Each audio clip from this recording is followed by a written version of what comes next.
We might be a little bit late to the party on this, but I wanted you to talk about the Kendrick versus Drake rap beef that's going on right now. Yes. Yes, thank you, Taylor, because as you know, I'm an expert. I'm an expert in hip-hop. All right? I am an expert, okay? All right? And all you need to know is Kendrick just smashed him. It was never going to be a competition. Yeah. If you actually... That's coming from a Kendrick Lamar fan and a Drake hater. I'll admit that. I'm not an unbiased. Yeah. I'm an expert, but I'm not unbiased. But basically, we'll go back on the timeline. So... It's been going for about 2 months, the main war. Like, it was a cold war, basically, for a long time. There was a lot of sneak disses from especially the Drake side, which is something he's been accused of in the past, where he, puts in, like, kind of a metaphor or a double entendre, which is, like, an inside kind of diss, like, only someone in the industry would know kind of thing. And so the artist knows, but, fans are kind of oblivious to it. It's kind of one of those... Anyway, that's something Drake's known he's famous for. And is it because he maintains plausible deniability in case like it backfires on him? Is he? Yes, and also I think he kind of knows beef sells. Controversy sells. He's trying to he's like so many people have come after him because he kind of brings it on himself, right? But he kind of stuffed up here when he went after Kendrick Lamar. Because I guess for people that don't listen to rap music like myself, I've recently just been researching what the whole like landscape of it was like. Yeah. And to my understanding, Drake, Kendrick, and then Cool something. What is he? J. Cole. J. Cole. Yeah. They've been the three big rappers for the last 10, 20 years kind of time. Yeah, probably since about 2011, around that era. Yeah. And... like you said, I did research that the first rap beef, I don't know if this is true or not, but the first rap beef was Biggie Smalls versus, was it Snoop Dogg or somebody? No, it would have been Tupac. Tupac, sorry. Biggie and Tupac. Yeah, that's probably the first, favorite, one that sort of broke into mainstream. Like, I think it's been a thing in hip-hop. Yeah, good point, yeah. That, it's always been, like, a lot of people have a view that there's a competitive side to it, because it is kind of, there's, that... sort of very masculine kind of like I'm better than you kind of energy a lot of the time, there's just, it's a lot of, because, it's especially historically, predominantly, from like poorer communities, there are a lot of, with music in general. And so there's a lot of like sort of street kind of stuff where, you're testing each other's kind of how tough you are and how lyrically kind of, how you can kind of smack someone down lyrically, insults and all that sort of thing. So it's kind of been a thing for a while. And this one wasn't kind of very much crossed over in terms of like sort of friendly banter into kind of attacks on people's families. And we won't go into attacks on people's family and how they treat said families and how they treat people in their circles and accusing certain people of certain crimes. There's a lot of accusations. Yeah, I was trying to subtly turn the game down, just realizing that I'm on camera. I'm just going to do it. Yeah.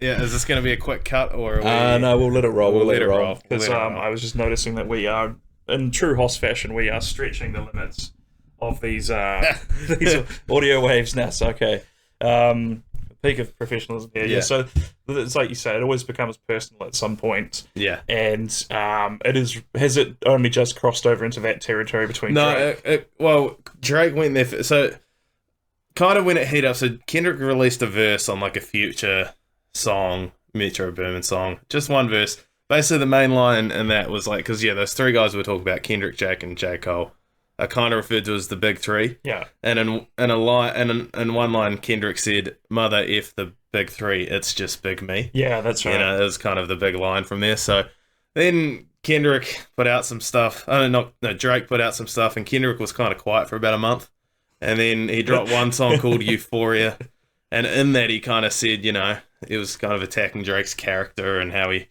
famously hit his son from the public eye, like some sort of thing like that. Yeah. And then kind of just said, stay away from the family or, I'll go there. Right. So like I've got some... Yeah. And this was the Cold War. This was very much like we both have nuclear weapons. Yes. And don't get your finger away from that button, because I will do it. And here's the thing: the next song Drake releases is called "Family Matters," where he goes into the family and talks about, oh really? Kendrick's girl who threw some allegations about how Kendrick treated her. We won't go into those. Yeah. Can't say that's true or wrong. Could whatever. But then, literally 45 minutes later, Kendrick released a song called "Meet the Grahams." Drake's real name being Audrey Graham. Is it really? Yeah, Audrey Drake Graham is his full name. Okay, I was going to say, Drake's his middle name. Do you know what I'm saying? Funny thing about... you go. I was going to say, this is how white I am. Yeah. For a long time, I heard people refer to just Drake, and I thought it was Drake from Drake and Josh, like Drake Bell, who... I mean, he's also gotten into some hot water over some stuff lately. Funny you bring that name up, because both Drakes getting accused of similar things. Yeah, that's right. Maybe one actually going to court, so we won't tarnish the musician Drake. There's alleged. One's actually. I think he got convicted. This is Drake Bell you're talking about? Yeah, Drake Bell. That is a good question. I know that I saw footage of like the court hearings they did over Zoom, which seems weird that we're allowed to just watch that. Yeah, I feel like that's kind of come up in the public lexicon again, just because people would, basically if you don't, he accused him of doing things to underage, that sort of thing. But I think it's because if you Google Drake and that sort of thing, the second which one do you mean? Yeah, which one do you mean? So like, kind of Drake Bell's kind of just been brought up in this again, even though because I think that was like a year or two ago, wasn't it? It was a long time ago. But I think with it sounds like the legal system moves very slowly when it comes to that sort of thing. So yes. But I and then because there was that documentary that Nickelodeon, well, I don't know if it was Nickelodeon, but it was about all the shows. What's his name? Dan Snyder. And so then that dredged it up again, and so I think it actually happened a long time ago. But it was weird that the Nickelodeon logo was a foot. Is that one of the rumors? One of the rumors is that he had a foot thing, and the logo was a foot, and the logo is a foot, like a foot, like a paint footprint, like how, yeah. Anyway, I wonder if Tarantino was involved with that at all. Oh, that's famous. We know that Rascal has a thing for feet as well. And why shouldn't he? I think it's it's one of those directors where like it's so blatantly just putting his own fetish in his work is I don't know how I feel about it one way or the other, but it is a bold move. Is certainly what I'll say for that. We're getting a little bit into the woods on this. So back to the Drake. So there's all these allegations come up of what's been happening in their personal lives. Has it progressed? Because then was the next track, was that the one where he used the line something like, you struck a chord, it was probably a minor? This one was the next day. So like Meet the Grahams was like a scathing dart. He opens it up by saying the first line is Dear Adonis, who's Drake's son. He like writes letters to Drake's son, Drake's mum, Drake's dad, Drake's alleged other children that he's hiding, and then to Drake himself. So it was, listen to it, 6.5 minutes of just, anyway. And then the next one, the next day, was the big one that broke streaming records called Not Like Us, which is basically like a club hit accusing Drake of doing all this stuff. Yeah. And it was, I've listened to it about 50,000 people are like, man, this is a bop. I think it broke the Spotify record for most streams in a day by a rap song. Like, it was like 12 million streams in a day. Yeah, it was,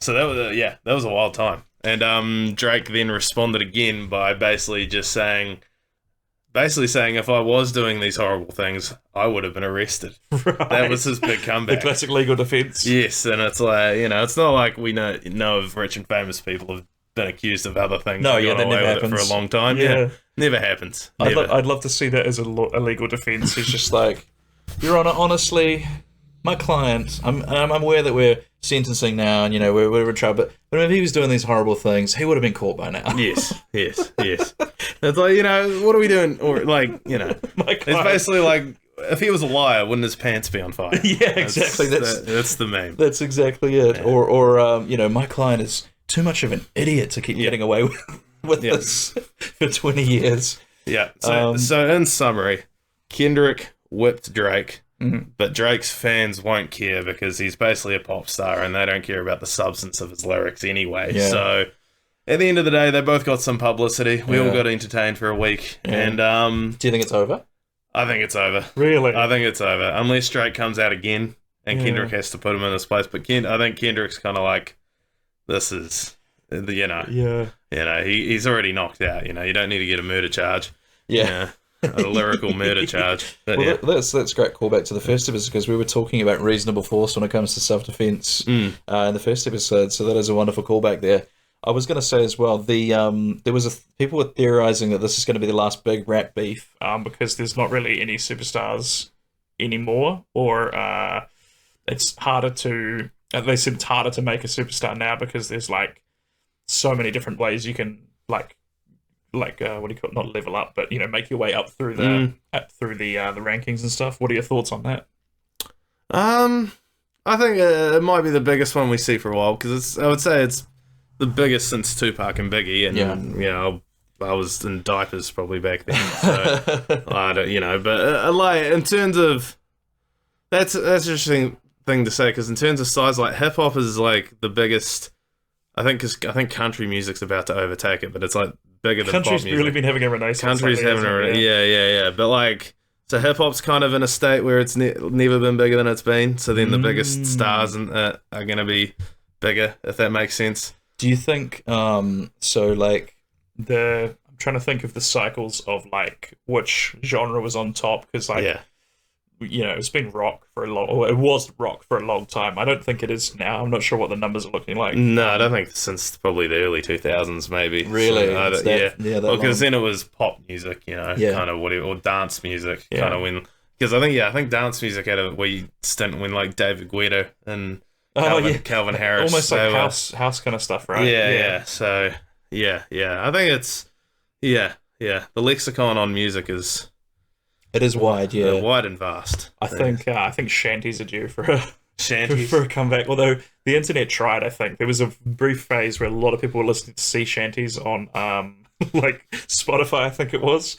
But I think again that was maybe that's a limited. What do they call it? The market penetration on sea shanties is pretty limited. So that didn't take. Yeah, I think it's kind of heading in the more electronic way. Like really, well, half songs are going to be at least semi-produced by AI in some way soon. That's like, true, it's gonna.